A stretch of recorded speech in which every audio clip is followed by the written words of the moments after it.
My name is Mr. Wilson. I'm over the CMM program here at the Harrison County ATC, and CMM stands for Computerized Manufacturing and Machining.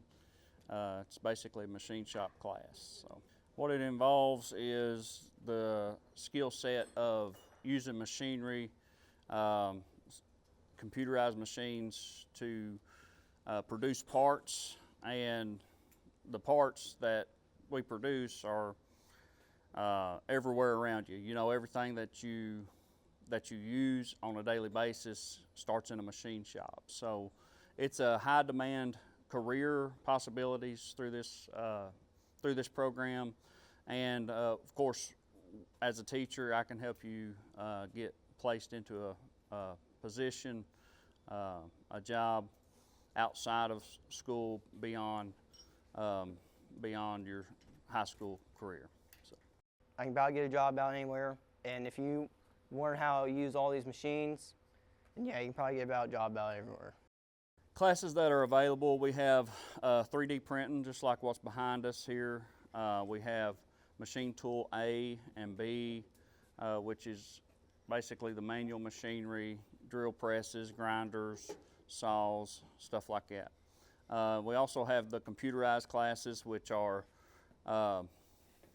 the computerized numerical control machines, like the machine behind me here, milling machines, lathes. All of it's important to have a good career in this field. It gives them a lot of hands-on experience. They learn basic hand tools that they might not have known about. They certainly learn to run a mill and a lathe and machines like that they've probably never been introduced to.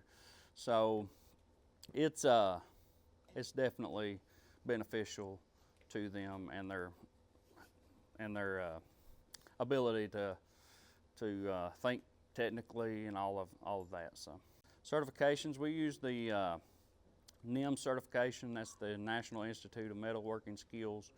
That when you're towards the end of this program, you can take that test, and what it does, it gauges what your knowledge is in different areas of the field.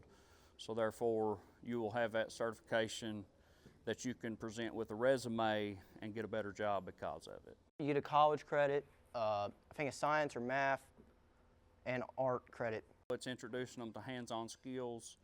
After graduation, I can help them with the college process or career process, whichever way they decide to go after high school.